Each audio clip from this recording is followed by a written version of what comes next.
피가 흐르는 폭포, 영원히 불타는 구멍, 수백 개의 번개가 치는 강, 간단한 수식어만으로도 지옥을 떠올리게 하는 이것들은 지구에 실제로 존재하는 장소들입니다. 이 무시무시한 자연 경관에는 어떤 비밀들이 숨어 있는 걸까요? 1. 카타툼보 번개. 베네수엘라에 위치한 마라카이보 호수 근처에는 1분당 평균 28번의 번개가 치고 있습니다. 일명 카타툼보 번개라고 불리는 이 경이로운 자연현상은 호수의 특이한 기후로 인해 발생한다고 하는데요. 카타툼보 강과 마라카이보 호수가 만나는 지점은 굉장히 습하고 뜨거운 장소입니다. 고온다습한 바람이 호수 위에 계속 모여 거대한 먹구름이 형성되고 그로 인해 엄청난 수의 번개가 내리치는 건데요. 한 번 번개가 치기 시작하면 최대 10시간까지 지속되며 1시간 기준 1700번 정도의 번개를 호수로 내리꽂고 있다고 합니다. 번개로 인해 밤이 돼도 주변이 환할 정도인데 그 섬광은 400km 떨어진 곳에서도 육안으로 확인이 가능할 정도로 강력하죠. 번개 폭풍은 1년 중 260일가량 지속된다고 하는데요. 때문에 카타툼보 번개는 지구에서 가장 번개가 많이 치는 장소로 기네스에 등재되기도 했습니다. 심지어 번개는 다양한 굴절과 흡수를 동반하면서 다양한 빛깔로 내리치는데요. 카타툼보 번개를 연구한 미국의 엘라베마 대학 연구팀은 마치 무지개가 내리치는 것 같았다라고 말을 하기도 했습니다. 한밤중에 그 번개들을 바라보고 있으면 단 몇 초 만에 압도당하는 기분을 느낄 수 있다. 짙게 낀 먹구름 뒤에 거대한 신이라도 있는 것 같다. 베네수엘라 당국은 카타툼보 번개를 관광 산업으로도 추진하기 위해 노력 중이라고 하는데요. 머지않아 번개쇼 투어가 생길지도 모르겠네요. 2.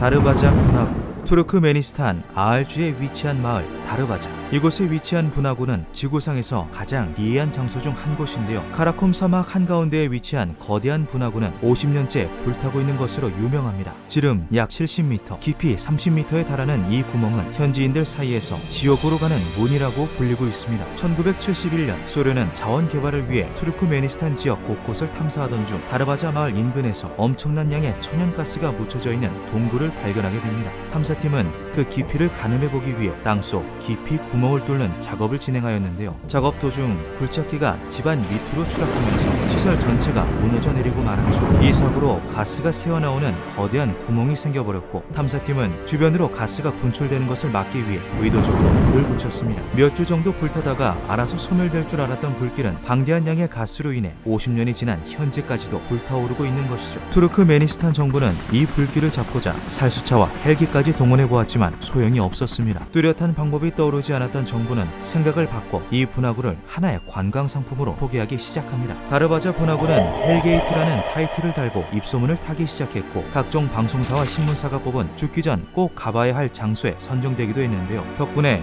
매년 6,000명 정도 되는 관광객들이 찾아오고 있다 합니다. 안전도 크게 문제될 것은 없었습니다. 별다른 사고도 없었고 과학자들도 메탄가스가 방출되는 것보다 불에 타서 이산화탄소가 되는 것이 환경적인 측면에서 더 낫다라고 말하였다고 하죠.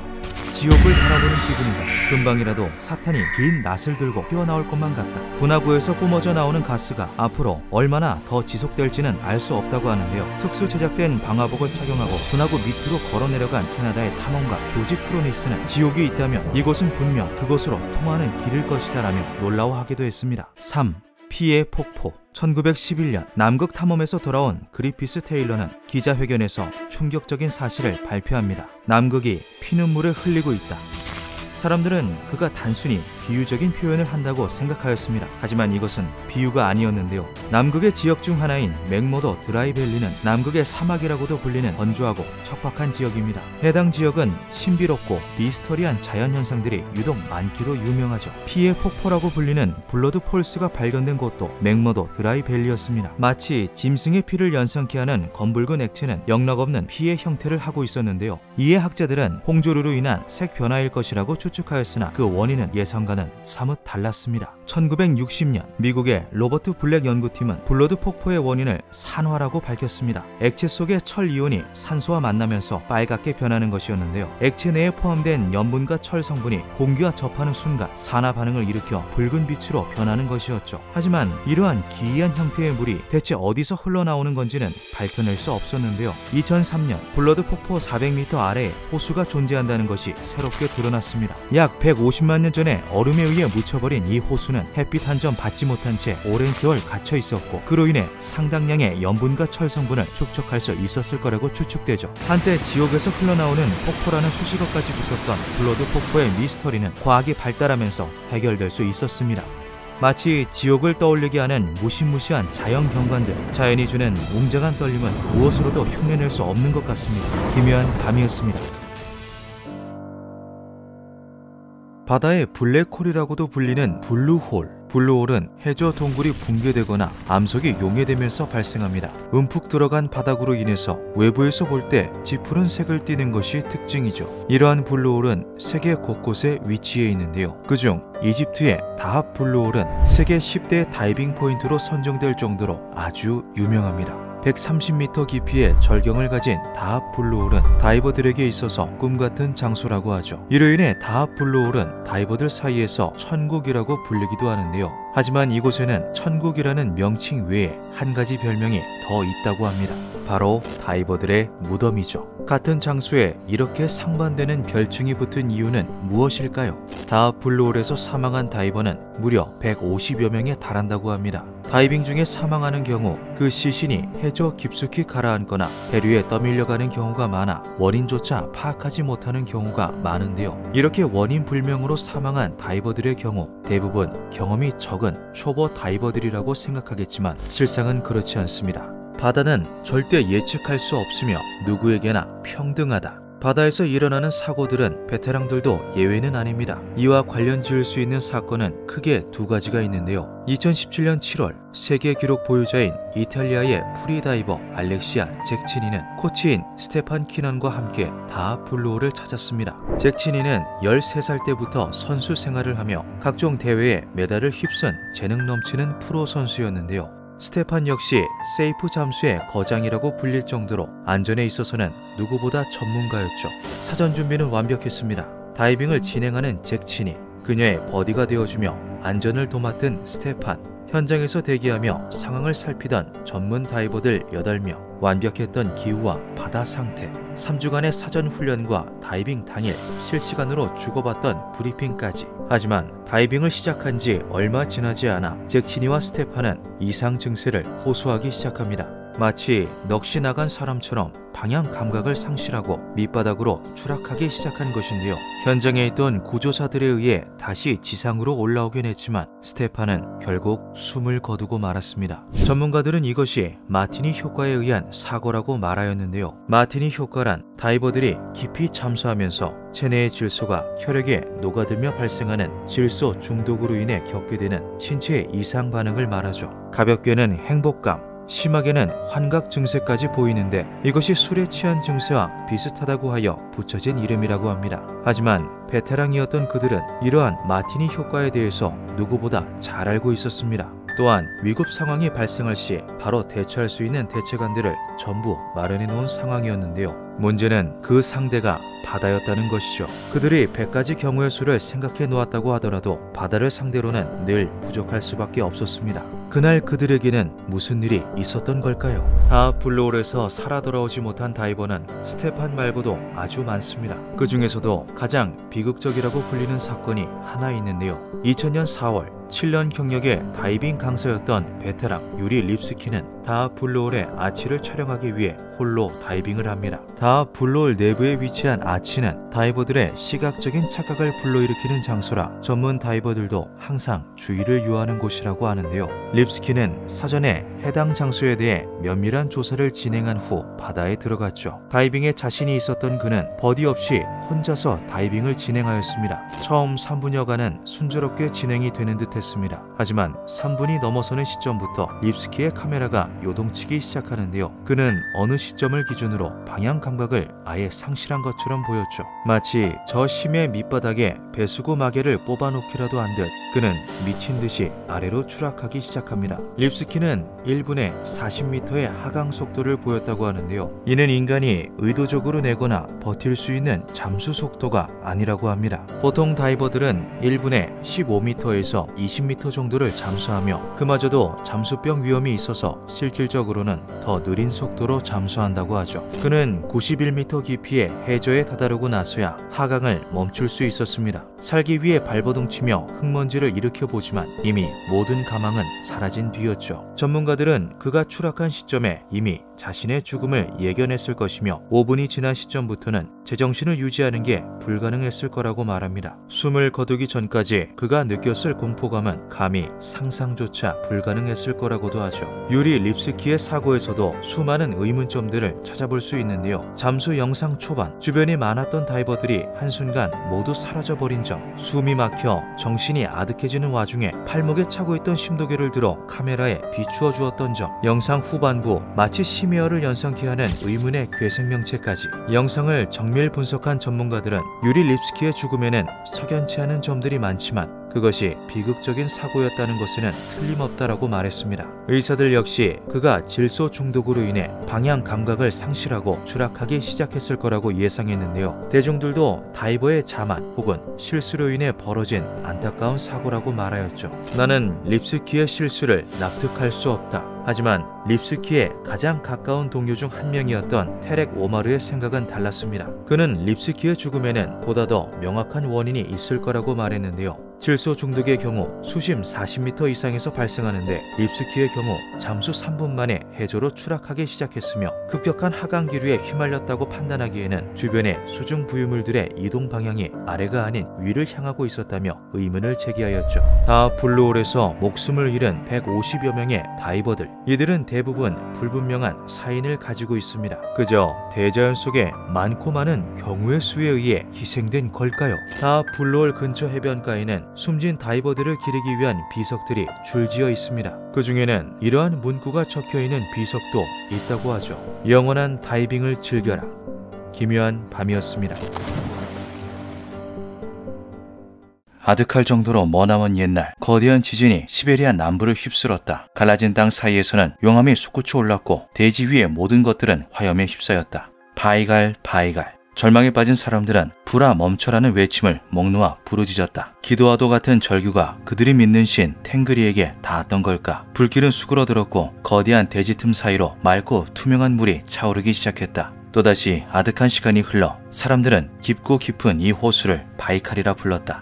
러시아 시베리아 남부에 위치한 호수 바이칼호. 이곳에는 아주 다양한 전설들이 존재합니다. 수많은 전설들은 공통적으로 아득히 먼 옛날과 거대함을 강조하고 있는데요. 그 말처럼 바이칼 호수는 3천만 년의 역사를 자랑하는 세계에서 가장 오래된 호수이자 지구상에 존재하는 담수의 20% 이상을 차지하는 가장 부피가 큰 담수호이죠. 단순한 면적으로는 세계 7위에 해당하는 바이칼호가 가장 커다란 부피를 가질 수 있었던 이유는 호수라고는 믿어지지 않을 정도의 어마어마한 깊이에 있습니다. 바이칼호의 최대 깊이는 약 1600m로 세계의 수많은 호수 중 가장 깊은 수심에 해당하는데요. 지구의 푸른 눈이라는 별명이 있을 정도로 맑고 투명한 바이칼호는 얼음 위를 걸을 경우 아래가 그대로 내려다 보이는 것으로 유명하죠. 약 40m의 깊이까지는 호수 바닥을 맨눈으로도 확인할 수 있을 정도이며 1000m가 넘는 깊이의 물 위를 걷고 있으면 이곳이 왜 지구의 눈이라고 불리는지 직접 느낄 수 있습니다. 두꺼운 얼음에 금이 갈 때 생성되는 기묘한 소리는 등골을 오싹하게 만들기도 하죠.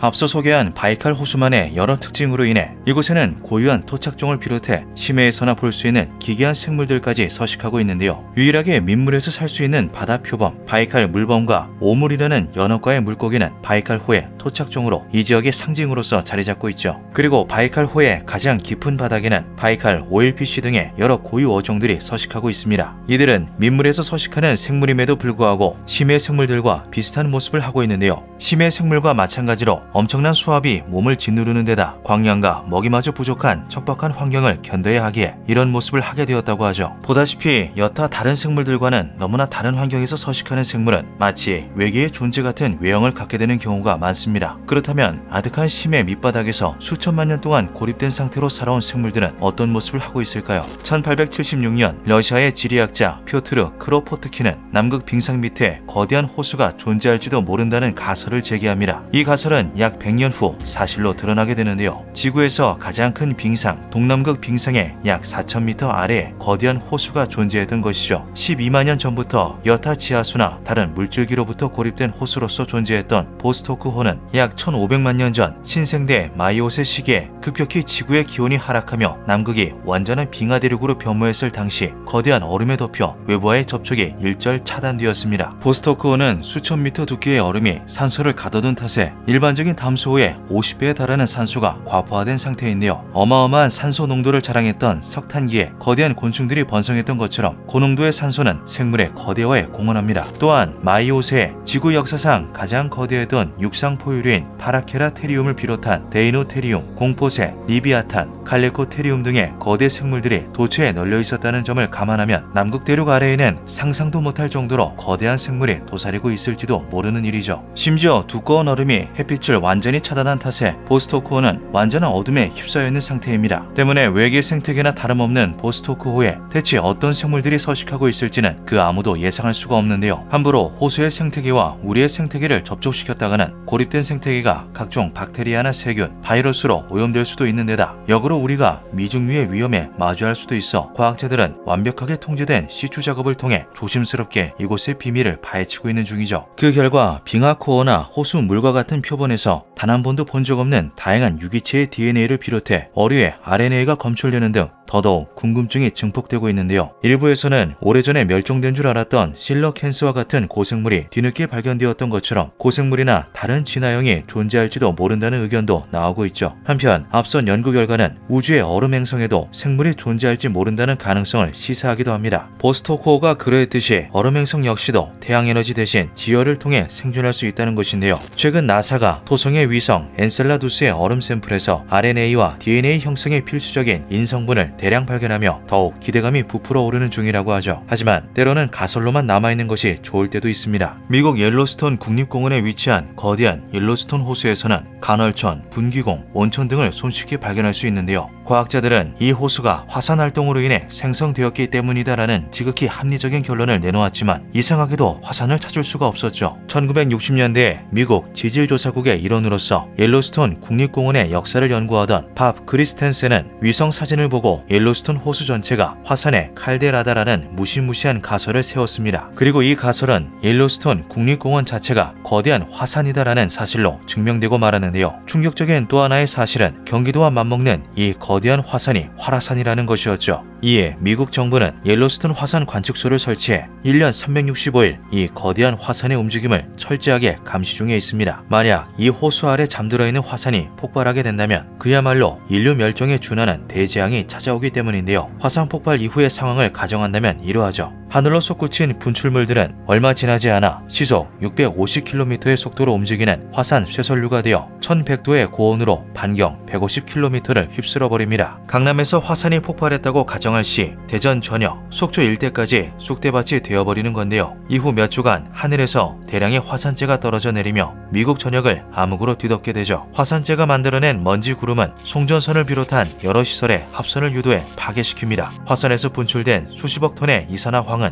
더욱 큰 문제인데요. 1815년 인도네시아의 탐보라 화산이 폭발했을 때 전 세계가 여름 없는 해를 맞이했던 전례가 있죠. 성층권을 뒤덮은 이산화황이 태양광을 흡수하며 기온을 크게 내린 결과 흉작과 기아가 찾아왔고 수많은 사람들이 아사했습니다. 조선왕조실록에 따르면 순조 14년에는 790만 명으로 집계되었던 호구조사가 순조 16년에는 131만 명이 줄어든 659만 명이었다고 하니 그 영향을 실감할 수 있는데요. 엄청난 양의 마그마를 지하에 담아두고 있는 옐로스톤의 위력은 탐보라 화산의 42배가량으로 추산되며 지구상에 5년간의 겨울을 불러일으킬 것으로 예상된다고 하죠. 이렇게 되면 미국을 넘어서 전 세계의 농업이 중지되고 경제적 공황과 기아가 찾아오며 인류 문명이 뿌리부터 파괴되기 시작할 것입니다. 옐로스톤 화산 폭발이 문명의 붕괴와 인류의 멸종을 불러올 수 있는 것이죠. 옐로스톤 화산의 폭발 주기는 약 60만 년으로 추정된다고 하는데요. 마지막 폭발은 64만 년 전으로 현재는 폭발 적기에 놓여있는 상태라고 합니다. 주기가 찾아왔다는 것을 보여주듯 옐로스톤 호수 주변은 지금 이 순간에도 부글부글 대륙을 끌어오르며 활발한 지각 활동을 암시하고 있죠. 한 가지 다행인 점은 화산의 크기가 크기인지라 폭발의 징조로부터 분출까지 10년이 넘는 긴 시간이 소요된다는 것인데요. 아름다운 옐로스톤 호수가 언젠가 인류에게 죽음의 카운트다운을 선사할 날이 온다는 것만은 분명한 사실이죠. 과연 예정된 종말을 맞이한 우리는 어떤 반응을 보이게 될까요? 기묘한 밤이었습니다. 대부분의 동물들은 근현종과 아종이 존재합니다. 그러나 우리 인류의 근현종과 아종은 현재 모두 멸종한 상태로 호모사피엔스는 유일한 사람 속의 생존자인데요. 한 가지 확실한 점은 지구상에 우리와 너무나 닮았지만 우리가 아닌 또 다른 인류종이 분명하게 존재했다는 사실이죠.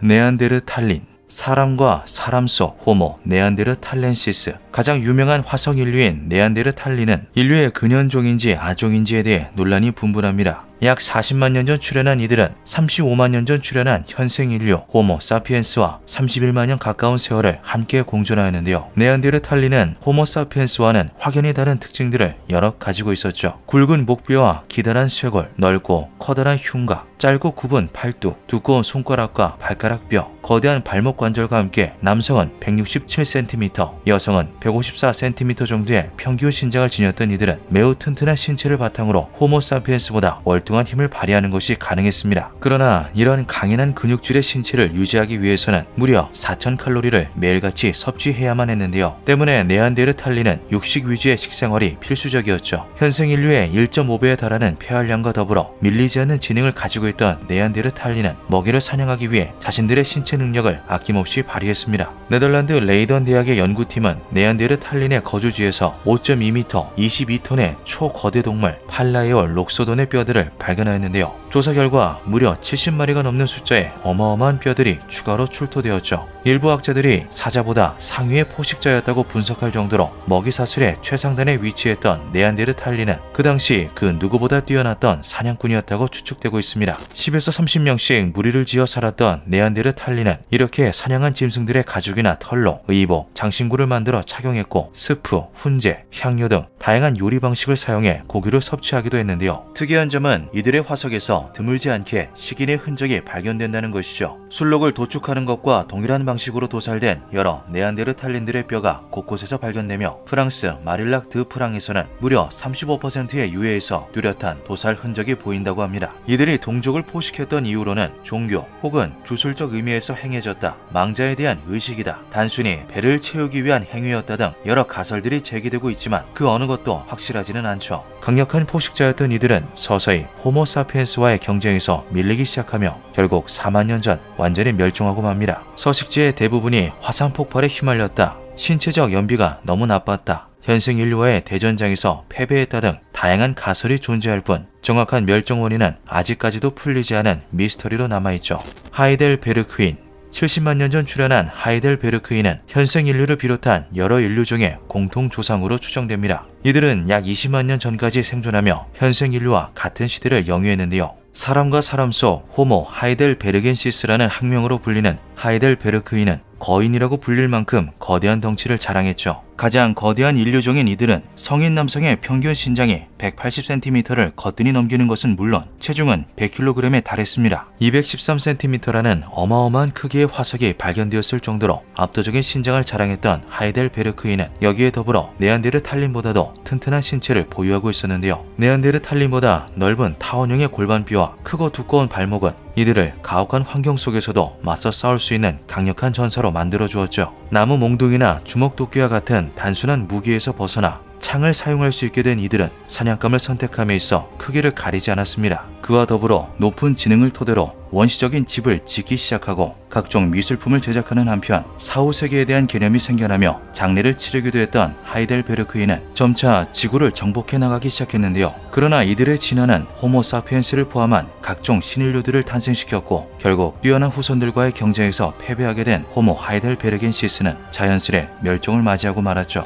호모 에렉투스, 더더욱 시간을 거슬러 올라가면 약 200만 년 전 출현한 호모 에렉투스가 존재합니다. 현생 인류와 흡사한 뼈대와 비율을 가지고 있는 호모 에렉투스는 선조들에 비해 다리가 길어지며 보폭 또한 넓어졌는데요. 더불어 체무의 대부분을 상실함에 따라 열기를 손쉽게 몸 밖으로 배출할 수 있게 된 이들은 장거리 이동이라는 능력을 획득하며 사람 속의 생물을 전 세계에 퍼뜨리게 됩니다. 800cc 가량으로 늘어난 두뇌 용량은 호모 에렉투스를 지구상에서 가장 영리한 동물로 만들어 주었으며 원시적인 석기에서 한 발짝 더 나아가 한쪽은 둥글게 한쪽은 뾰족하게 날을 세워 제작된 아슐리안 석기는 강력한 절삭력으로 수많은 동물들을 사냥하고 도축할 수 있게 도왔습니다. 높은 지능을 토대로 팀을 이루어 수렵과 채집을 수행할 수 있게 된 이들은 100만 년에 걸쳐 서서히 뇌의 용량을 1100cc까지 진화시켰는데요. 그러나 무슨 이유에선지 호모 에렉투스는 발전한 지능을 활용하지 못하고 계속해서 아슐리안 석기만을 제작할 뿐이었죠. 이를 이해할 수 없었던 학자들은 이들에게 아슐리안 석기가 단순한 도구 이상의 의미를 지녔을 수도 있다라고 해석하기도 했습니다. 주술적인 의미가 담겨 있거나 혹은 고지식한 이들의 습성과 전통의 중시가 어우러진 결과 스스로 더욱 고등한 도구를 제작하는 것을 거부했다는 것인데요. 호주 국립대 연구진은 호모 에렉투스는 살아가는 데 필요한 최소한의 일만을 하는 경향이 있었다라며 연 단위의 원대한 계획을 세웠던 후손들과 달리 잘해야 다음 날까지가 전부인 무계획적인 삶을 살았다는 연구 결과를 내놓았습니다. 하지만 이들은 어디까지나 우리 인간이나 네안데르탈린과 같은 후손들에 비해 부족하였을 뿐 성공한 지적 생물로서 무려 190만 년 동안이나 지구상에서 번성하며 후손들과의 생존 경쟁을 계속해 나가는데요. 10만 년 전 자바섬에 남아있던 마지막 호모 에렉투스 무리가 화산 폭발로 인해 쓸려나간 이후 길었던 역사가 끝나고 말았죠.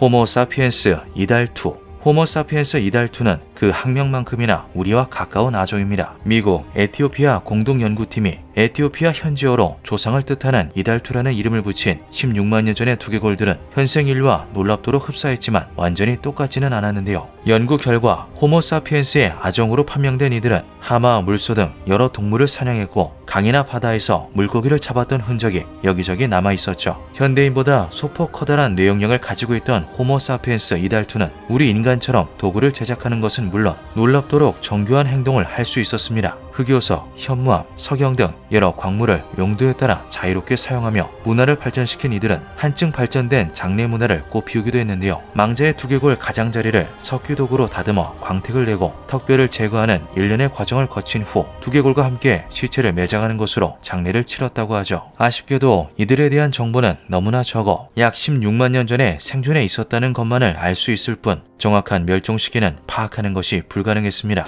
데니소바인, 네안데르탈린, 호모 에렉투스, 그리고 우리와 동시기에 경쟁했던 데니소바인은 30만 년 전 출현해 약 3에서 4만 년 전까지 생존해 있었던 인간의 근현종으로 추정되는데요. 2008년 시베리아 알타이 산맥의 데니소바 동굴에서 다리뼈, 손가락뼈와 치아 화석으로 발견된 데니소바인은 DNA 검사를 통해 현생 인류와는 다른 인류종이라는 사실이 밝혀졌죠. 이후 수많은 학자들이 데니소바인 화석을 찾아 나섰지만 턱뼈나 두개골 조각만을 발견할 수 있었을 뿐 온전한 유해를 발굴하는 데 실패하며 정확한 해부학적 특징에 대해서는 알려진 바가 없습니다. 다만 이스라엘 히브리드 알렉산더 실버만 생명과학연구소 교수팀이 DNA 정보를 해독해 얼굴을 복원해낼 수는 있었는데요. 호모 사피엔스에 비해 널쩍한 얼굴과 튼튼한 턱을 지녔지만 그 밖에는 그리 다른 점이 없는 모습이었죠. 데니소바인의 유해 조각과 함께 출토된 대리석 반지, 상아, 펜던트, 뼈 바늘 등의 여러 유물들은 이들의 지능이 자신들의 경쟁자에 밀리지 않았다는 것을 명백하게 보여주고 있습니다. 특히 중국 허난성의 쉬창에서 발견된 데니소바인은 우리의 평균을 뛰어넘는 1800cc라는 뇌용량을 가지고 있어 모두를 크게 놀라게 만들기도 했는데요. 최근 연구 결과 뉴기니에서 이들이 14,500년 전까지 생존해 있었다는 가능성이 제기되며 데니소바인은 최후의 고대 인류종으로 불리고 있죠.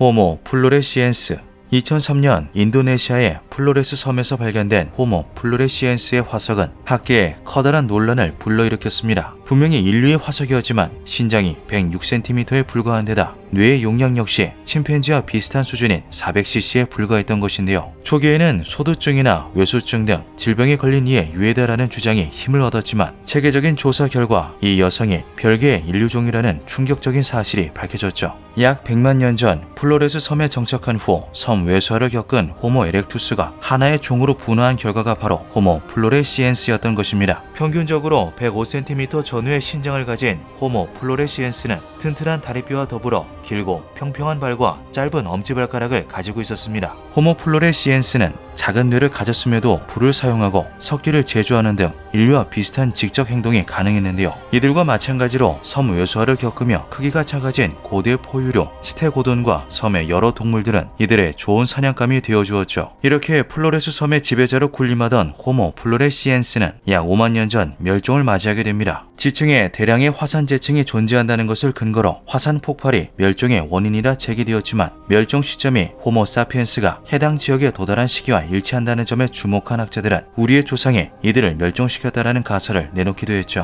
호모 날레디 수많은 인류종들은 뇌의 크기를 늘리고 지구력을 향상시켜 가장 똑똑하고 가장 오래 달리는 동물로서 진화의 가닥을 잡으며 나무에서 내려와 땅에서 살아가기 시작했습니다. 그러나 호모 날레디는 자신의 형제들과는 정반대의 길을 선택했죠. 약 33만 5천 년 전에 출현해 23만 6천 년 전까지 생존해 있었던 이들은 현생 인류처럼 완벽한 이족 보행 생물이었지만 특이하게도 나무를 타는데 특화된 손과 팔을 가지고 있었습니다. 이러한 신체 구조와 더불어 평균 키는 143cm, 몸무게는 40kg가량의 작은 체구를 가지고 있었기에 조상과 마찬가지로 나무를 타며 살아갈 수 있었는데요. 호모 날레디는 이를 대가로 효율적인 달리기가 불가능한 골격 구조를 지니게 되었고 동시대에 경쟁했던 여러 인류종들 사이에서 이단이라고 부를 만한 특이한 종으로 진화하게 되었죠. 다른 인류종이 주로 수렵이나 채집을 통해 고기와 과일 따위를 주식으로 삼을 때 이들은 틈새 시장을 공략했습니다. 학자들이 남겨진 호모 날레디의 치아 화석을 조사한 결과 모래로 뒤덮인 견과류나 씨앗,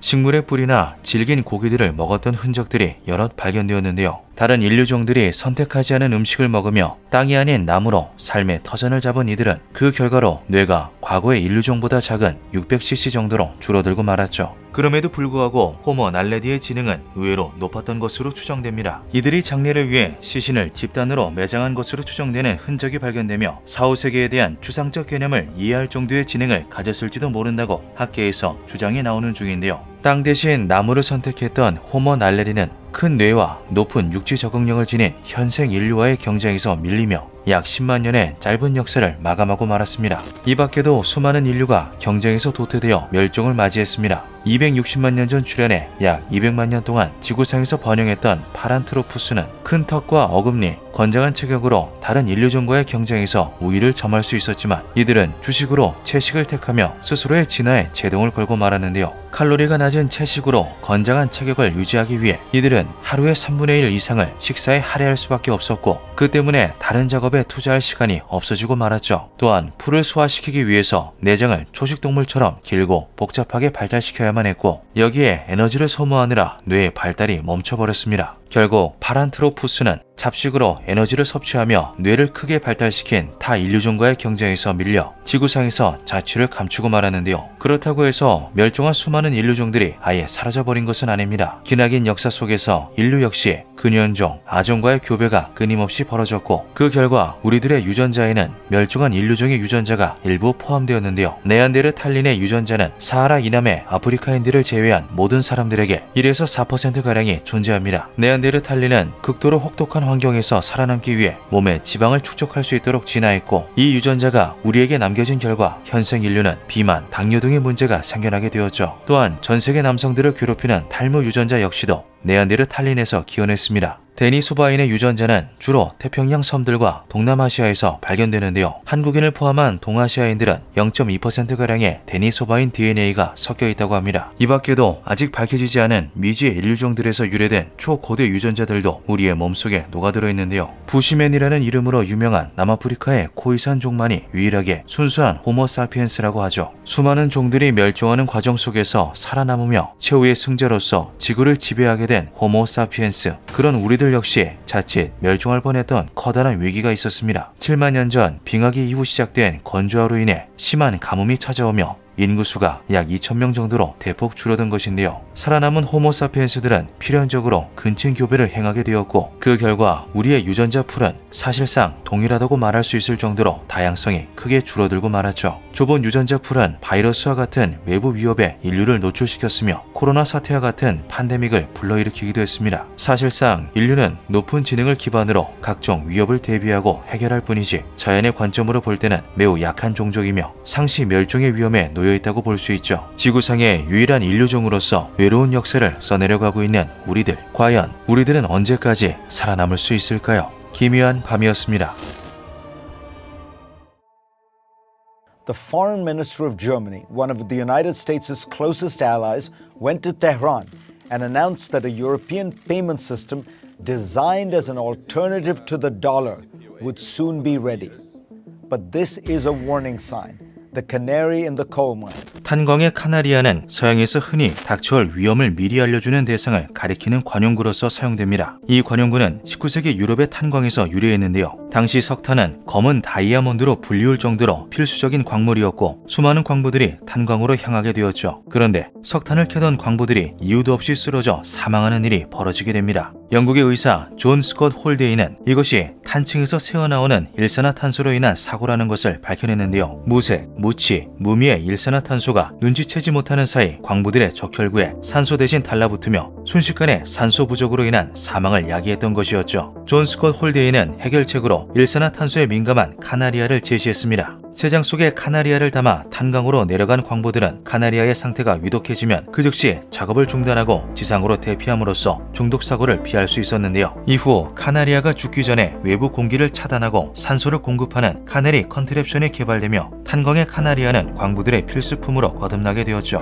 1986년 전자센서가 도입되면서 카나리아는 탄광에서 자취를 감추게 되었지만 생물을 일종의 장치로서 활용하는 연구는 지금도 진행되고 있습니다. 러시아의 생리학자 이반 파블로프는 그 유명한 파블로프의 개 실험을 통해 조건 반사라는 개념을 탄생시키며 1904년 노벨 생리의학상을 수상했는데요. 파블로프의 개란 개에게 먹이를 줄 때마다 종을 울리면 나중에는 먹이를 주지 않고 종만 울려도 침을 줄줄 흘리게 된다는 것이었죠. 이 개념을 토대로 꿀벌은 폭발물 탐지에 활용되고 있습니다. 과정은 다음과 같은데요. 먼저 흡입기를 통해 꿀벌을 수집한 후 꿀벌의 움직임을 늦추기 위해 냉장고에 넣어 체온을 떨어뜨립니다. 그 후 꿀벌을 하네스 안에 넣어 고정하고 새로운 환경에 적응할 수 있도록 약 30분간 휴식 시간을 주는데요. 꿀벌들이 기운을 차리면 폭발물의 냄새를 맡게 해줄 때마다 설탕물을 먹이로 주는 것을 반복하죠. 이 과정을 몇 시간 동안 반복하게 되면 꿀벌은 폭발물의 냄새가 느껴지는 즉시 반사적으로 혀를 내밀게 됩니다. 꿀벌 탐지기의 완성이죠. 개보다도 민감한 꿀벌의 후각은 공기 중에 냄새 입자가 극미량 존재하더라도 감지하는 것이 가능한데요. 꿀벌을 장치에 집어넣은 후 내부의 카메라나 적외선 감지 센서를 통해 꿀벌이 혀를 내밀었는지를 확인하면 폭발물을 탐지할 수 있게 되는 것이죠. 꿀벌이 많으면 많을수록 정확도는 올라갑니다. 실제 현장에 투입되는 감지기는 6마리의 꿀벌이 들어있는 카트리지가 총 6개 장착되는데요. 36마리의 꿀벌을 뜻하는 36개의 녹색 사각형이 빨간색으로 변하게 되면 폭발물이 근처에 있다는 뜻이죠. 이 감지기가 더욱 실용적인 점은 각층의 벌들에게 서로 다른 종류의 폭발물을 학습시킴으로써 근처의 위험물이 무엇인지도 판가름할 수 있다는 것입니다. 심지어 유지비는 소량의 설탕물밖에 소모되지 않고 몇 달에 걸쳐 훈련시켜야 하는 탐지견과 달리 단 몇 시간 만에 임무에 투입될 수 있어 매우 경제적인데요. 더욱 놀라운 점은 꿀벌로 지뢰까지 탐지할 수 있다는 것이죠. 꿀벌 한 무리의 지뢰 냄새로 훈련을 시킨 후 위험지대에 방사하면 꿀벌들은 마치 꿀을 가득 담은 꽃을 찾은 것처럼 지뢰 근처에 모여들게 됩니다. 이는 지뢰가 폭발할 걱정 없이 안전하게 지뢰를 탐지할 수 있는 획기적인 방법이라고 하죠. 사실 카나리아와 꿀벌만이 인간을 돕고 있는 것은 아닙니다. 이 독수리는 네덜란드 경찰 소속의 드론 격추 요원인데요. 어릴 때부터 드론을 공격 대상이라 훈련받은 이 독수리들은 맹금류 특유의 날카로운 발톱과 날쌘 기동력으로 드론을 무용지물로 만들어버리죠. 드론은 격추하기가 매우 힘든 것으로 알려져 있지만 네덜란드 경찰에 따르면 이 격추 요원들의 성공률은 95%에 달한다고 합니다. 독수리를 비롯한 맹금류들은 항공기의 안전한 이륙을 위해 공항에서 새를 쫓는 용도로 훈련되기도 하는데요. 대부분의 새들은 맹금류를 발견하면 꽁지가 빠져라 도망치기 때문에 매우 효과적이라고 하죠. 이 밖에도 미국과 러시아를 비롯한 세계 각국의 해군에서는 돌고래나 바다 사자와 같은 고지능 해양 생물들을 군용으로 활용하고 있습니다. 하지만 최근 동물 복제에 대한 인식이 높아지며 로봇으로 이들을 대체하는 중이라고 하는데요. 그럼에도 불구하고 공항의 탐지견들과 같이 동물이 활용되는 곳은 아직까지도 다수 존재하죠.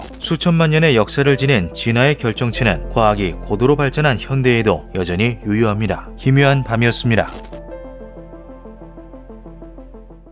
아담이 그 아내를 이브라 이름하였으니 그는 모든 산자의 어미가 됨이더라.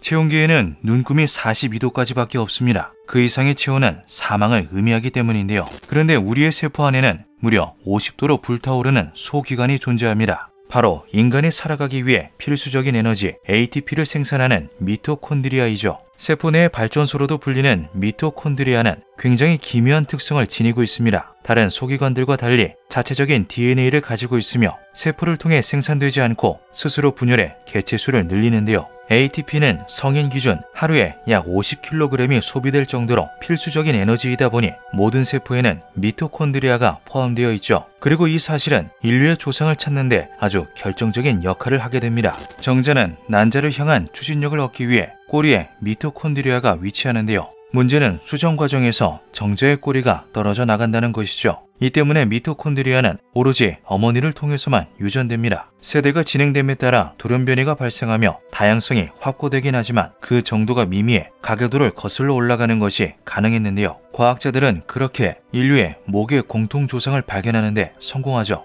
이불을 찾아서 DNA의 흔적은 20만 년 전에 한 아프리카 여성으로 향한다. 이 연구 결과는 1987년 사이언스지에 이불을 찾아서라는 제목으로 기고되었고 얼마 지나지 않아 네이처지에도 에덴 동산의 밖으로라는 제목으로 소개됩니다. 에덴 동산의 이브, 마치 성경 속 최초의 여성이 실존했다고 느끼게 만드는 이 용어는 순식간에 대중들의 이목을 집중시키는 데 성공하는데요. 당시 인류는 세계 각지에서 각기 기원했을 것이다 라고 논의하고 있었던 학계 역시 인류 최초의 여성이 아프리카에서 기원했다는 사실에 커다란 충격을 받았죠. 그녀는 최초의 여성이 아닌 단지 운 좋은 어머니에 불과하다. 하지만 해당 연구에 참여했던 과학자 중 한 명인 앨런 윌슨은 자신들의 연구 결과에 이브라는 용어가 사용되는 것을 매우 유감스럽게 생각했습니다. 이것이 대중들의 흥미를 불러일으킬 수는 있어도 너무나도 그릇된 인식을 심어줄 수 있다는 것이었는데요. 그가 우려한 대로 최초의 목의 조상 이브가 발견되었다는 소식은 대중들 사이에 성경 속의 에덴 동산은 단순한 신화가 아니었다, 최초의 여성 이브가 발견되었다 등의 인식을 확고하게 만들었죠. 대중의 오해와 다르게 이브는 한 명의 여성이 아닌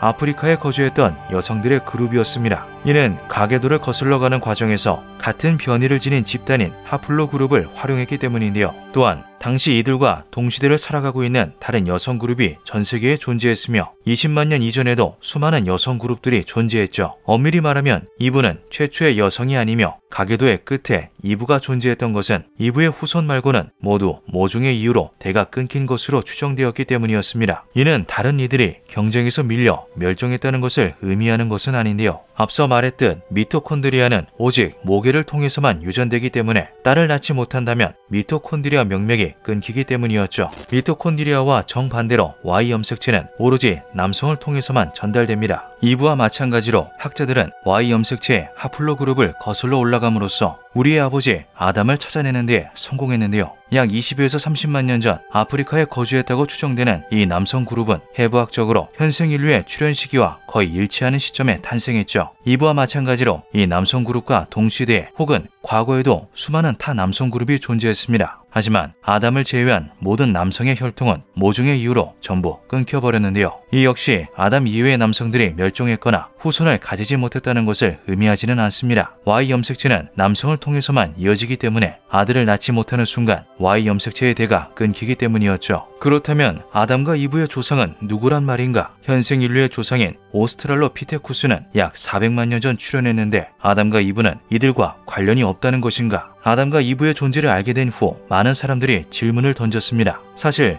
아담과 이브는 계속해서 갱신되고 있는 중인데요. 과학이 점차 발전함에 따라 새로운 하플로 그룹이 추가로 발견되며 더욱 대를 거슬러 올라가는 것이 가능해지고 있는 것이죠. 실제로 2014년 이전에는 아담과 이브 모두 15만 5천 년에서 20만 년 전에 존재했을 것으로 추정했지만 새로운 Y 염색체 하플로 그룹을 발견해내는 데 성공하며 아담의 추정 연대가 20에서 30만 년 전으로 수정되기도 했습니다. 언젠가 인류는 최초의 부모님을 발견해낼 수 있을까요? 2003년 미국 인류학회지에 몽골의 유전 흔적이라는 제목의 글이 기고됩니다. 글에는 총 2123명의 중앙아시아 남성의 Y 염색체를 분석한 결과 그중 8%에게서 동일한 Y 염색체를 발견할 수 있었다는 내용이 담겨 있었는데요. 약 1000년 전의 남성에게서 이 Y 염색체가 유래되었다는 것을 밝혀낸 학자들은 후보군을 추렸죠. 중앙아시아에 절대적인 영향력을 행사하며 수많은 후손을 퍼뜨렸던 남성. 용의자를 검거하는 것은 아주 간단했습니다. 1162년에 태어난 인류 역사상 최강의 정복자 칭기즈칸. 어마어마한 대제국을 건설한 칭기즈칸이 낳은 아들들은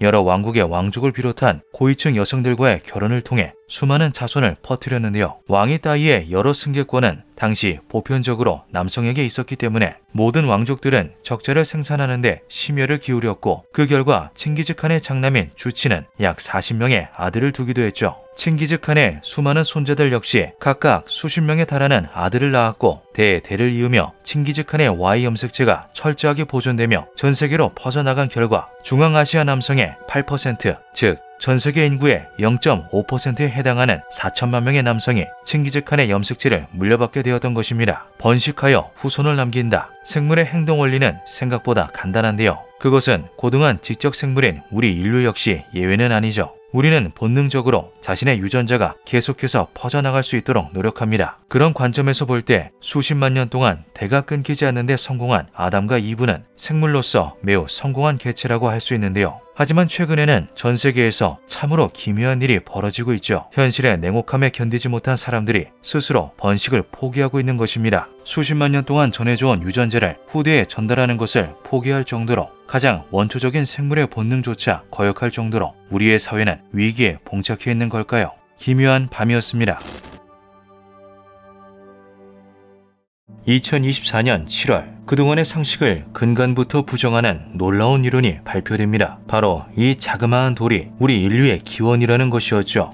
심해는 한 치 앞도 보이지 않는 어둠으로 가득합니다. 한 줄기의 빛조차 들어오지 않는 이곳에서 광합성을 하는 것은 불가능한데요. 잘 알다시피 광합성은 햇빛과 같은 파장을 지닌 빛을 이용해 물과 이산화탄소를 재료로 포도당과 산소를 생성하죠. 즉 심해에서는 산소가 생성되지 않기 때문에 햇빛이 들어오는 바다 표면에 비해 산소의 양이 적어야만 합니다. 그런데 도무지 이해할 수 없는 현상이 관측되었는데요. 2013년 스코틀랜드 해양과학협회의 앤드류 스위트먼 교수를 주축으로 한 국제연구팀은 심해 생태계 관련 연구를 위해 클라이온 클리퍼턴 해역으로 떠났죠. 멕시코와 하와이에 위치한 이 해역은 동서로 약 7,240km 뻗어 있으며 수심은 약 4km에 달합니다. 다른 지역에서는 찾아볼 수 없는 다양한 종이 풍부하게 서식하고 있어 심해 관련 조사에 최적인 해역인데요. 산소 농도의 변화를 측정하기 위해 센서를 심해로 내려보낸 연구팀은 예상 외의 결과에 당황하고 말았죠. 바다 표면의 산소 농도보다 심해의 산소 농도가 더 높았던 것입니다. 처음에는 단순한 센서의 오류겠거니 생각했지만 몇 번을 측정해도 동일한 결과가 도출되었는데요. 이것은 도통 말이 되지 않는 일이었죠. 일반적으로 산소는 바다 표면에서 심해로 이동합니다. 바다 표면은 파도가 치는 과정에서 공기 중의 산소가 물속에 쉽게 녹아들기도 하고 수중식물들이 광합성을 통해 자체적으로 산소를 생성하기 때문인데요. 어떠한 상황에서도 바다 표면에 산소가 더 많을 수밖에 없는 것이죠. 하지만 결과는 정반대였습니다. 우주에는 중력을 통해 물질의 총량을 계산한 결과 분명 우주에 존재할 것으로 생각되지만 관측이 되지 않은 물질이 존재하는데요. 과학자들은 여기에 분명 존재하지만 정체를 알 수 없다는 뜻에서 암흑물질이라는 이름을 붙였죠. 심해 속의 대량의 산소 역시 측정을 통해 확실히 존재한다는 것이 밝혀졌지만 그 정체를 알 수 없어 암흑산소라는 이름이 붙게 됩니다. 암흑산소의 존재가 나타내는 것은 분명했는데요. 심해에 대량의 산소를 내뿜는 무언가가 존재한다는 기존의 상식을 깨부수는 일이 벌어지고 있다는 것이었죠. 수년간 수많은 이론과 가설들을 세웠음에도 속 시원한 해명이 나오지 않자 연구팀은 상식 밖의 일이 벌어지고 있다면 상식 밖에서 원인을 찾아야 한다라는 결론에 도달하게 됩니다.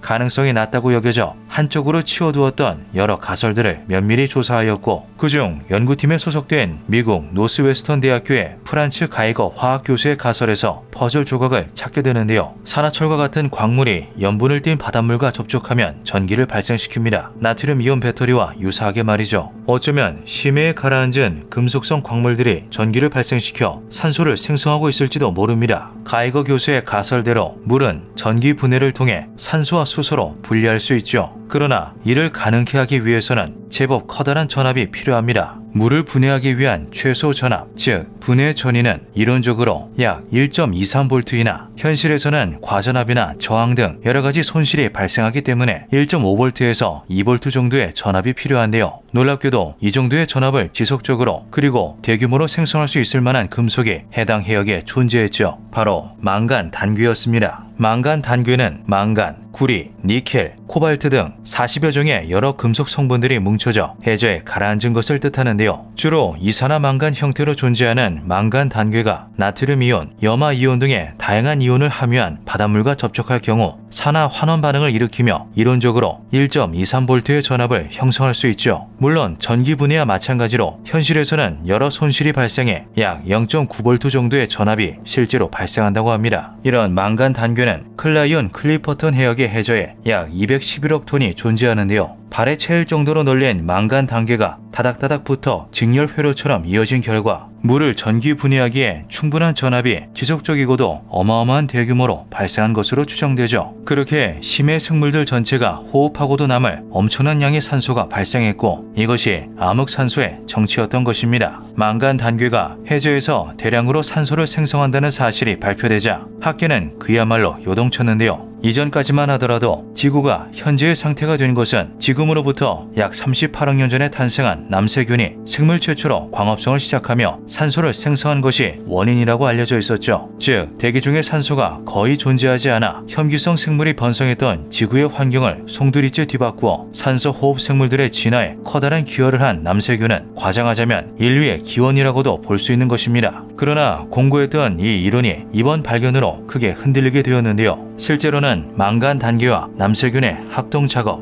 혹은 망간 단괴가 앞서 바닷속의 산소 농도를 급증시키며 남세균의 발생에 영향을 미쳤을 수도 있는 것이죠. 만약 그렇다면 인류의 기원은 바다 밑바닥의 작은 돌멩이에서 출발했을 수도 있는 것입니다. 천문학계 역시도 흥분을 감추지 못했는데요. 모두가 잘 알다시피 현재까지도 지구를 제외하면 생물체가 존재하는 행성은 발견된 바가 없죠. 생명의 탄생에 필수적인 물, 즉 바다가 존재하는 행성은 많지만 그마저도 가혹한 환경을 가진 경우가 많아 외계 생물이 서식할 가능성이 극히 드물었습니다. 그러나 깊은 심해라면 이야기가 다른데요. 바깥에서 아무리 거센 폭풍이 몰아치더라도 아무리 뜨겁고 차갑더라도 비교적 영향이 적죠. 만약 외계 행성의 해저에도 망간 단괴와 같은 금속성 광물들이 존재한다면 물속에 대량의 산소가 녹아있을 수도 있습니다. 이것만으로도 생명체가 발생 가능한 충분한 조건이 충족되는데요. 한마디로 이번 발견은 바다로 뒤덮인 외계 행성들은 언젠가 생명체가 탄생할 수 있는 조건을 갖추고 있다는 것을 의미함과 동시에 어쩌면 이미 외계 행성의 바닷속에 우리가 감히 상상할 수 없는 생명체들이 가득할지도 모른다는 가능성을 내포하는 것이죠. 물론 모든 사람들이 이번 발견에 기뻐한 것은 아니었습니다. 망간 단괴는 현대에 들어 바닷속의 보물이라는 별명으로 불리고 있는데요. 망간, 구리, 코발트, 니켈 등 약 40여 종의 금속과 히토류 성분이 포함되어 있어 그 활용처가 무궁무진하기 때문이죠. 최근에는 2차 전지와 같은 배터리 산업이 크게 급등하며 더더욱 그 가치와 수요가 급상승하고 있습니다. 국내에서도 이에 발맞춰 2013년 망간 단괴를 연간 30만 톤 채굴할 수 있는 심해저 채광 로봇 미네로를 독자 개발하기도 했는데요. 외국의 경우에는 더욱 경쟁이 치열해 수많은 채굴업자들이 망간 단괴 확보에 열을 올리고 있죠. 특히 클라리온 클리퍼턴 해역에 매장된 망간 단괴의 양은 약 75억 톤의 망간, 3.4억 톤의 니켈, 7,800만 톤의 코발트,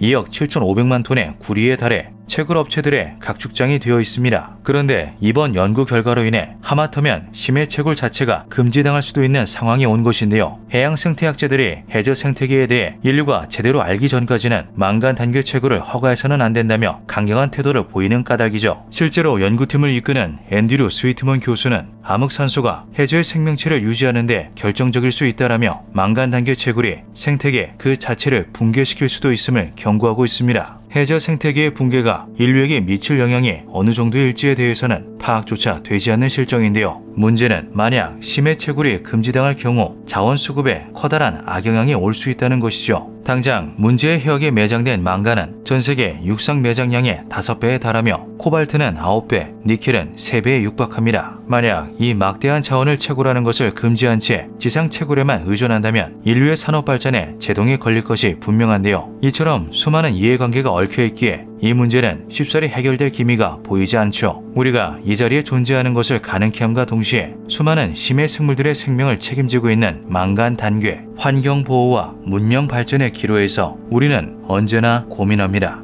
기묘한 밤이었습니다. 최근인 2024년 8월 8일 16시 43분경 일본 규슈 미야자키현 동부 휴가나다 해역에서 규모 7.1의 강진이 발생합니다. 이에 일본 기상청은 즉각적으로 조사를 거쳤는데요. 잦은 지진으로 인해 재해에 대한 체계가 잘 수립되어 있던 일본 기상청이었지만 그날은 대지진 주의보를 발령할 수밖에 없었죠. 이것은 2019년 일본의 지진경보 시스템이 설립된 이후 처음 있는 일이었습니다. 근거는 명확했는데요. 이번 지진이 발생한 미야자키현의 앞바다는 난카이 해곡에 위치한 곳으로 일명 불의 고리에 속하는 지형이었기 때문이죠. 스쿠 시국이 크게 흔들렸다. 땅이 2장 너비로 찢어졌는데 그 길이가 무려 3,000여 장이나 되었다. 가옥이 붕괴되고 산꼭대기와 협곡이 무너져 내려 온 지천이 한눈에 들어왔으며 감색의 온천이 분출되어 들끓었다.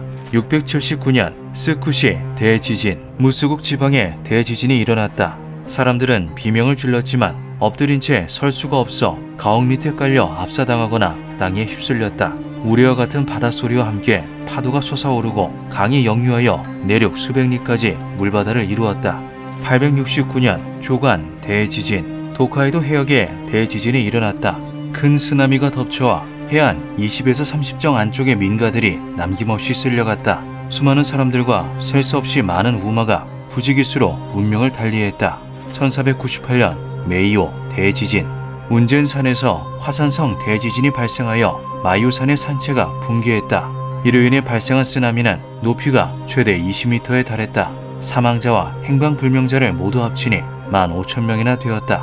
1792년 시마바라 대변, 엄청난 규모의 지진이 일었다. 지진 직후 발생한 화재는 화형 폭풍이 되어 도시 전체를 휩쓸었고 도쿄 시내에서만 화재로 38,000여 명이 사망하였다.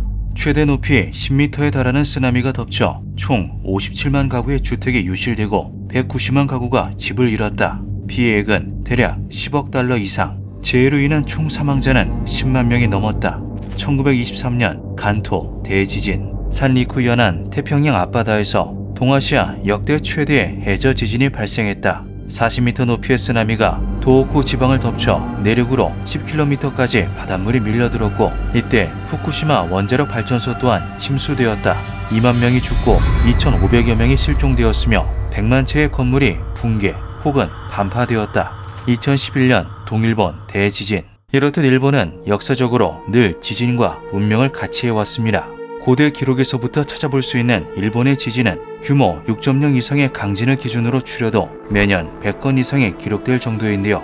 21세기 들어서는 그 발생 빈도가 더욱 높아져 2000년부터 2024년 현재까지 약 24년간 기록된 강진이 벌써 80건을 넘긴 상황이죠. 일본은 유라시아판, 필리핀판, 북아메리카판, 태평양판 이렇게 4개의 판이 만나는 경계에 위치해 있습니다. 이에 더해 나라의 전 국토가 환태평양 지진대에 속해 있는데요. 이 모든 악조건은 과거부터 지금까지 그리고 앞으로도 계속 일본을 파괴할 테죠. 이러한 와중 이번 휴가나다 지진에 일본을 넘어 전 세계가 불안에 떨고 있습니다. 그것이 100에서 150년 주기로 발생하는 난카이 해곡 대지진 혹은 그것을 넘어서 태평양 전체에 찾아올 대재앙의 전조가 될 수 있기 때문인데요. 그 재앙의 중심은 이번에도 역시나 불의 고리였죠. 지구의 용광로라고도 불리는 불의 고리는 태평양을 둘러싸고 있는 화산이 밀집되어 있는 환태평양 조산대를 일컫는 말입니다. 그 길이만 4233km에 달하며 지구 활화산의 70% 이상이 모두 이곳에 분포되어 있는데요. 전 세계 지진 중 90%가 여기서 발생하고 있기도 하죠. 지구상에는 두께 100km 이상의 주요판 7개가 존재합니다. 이 중 해양판에 속하는 태평양판은 그 크기가 무려 1억 3천만 제곱킬로미터로 가장 거대한 규모를 자랑하는데요. 이러한 독보적인 특징은 그 위에 서 있는 우리들에게는 전혀 좋을 것이 없죠. 지각판들은 오랜 시간에 걸쳐 조금씩 이동하며 서로 충돌하게 됩니다.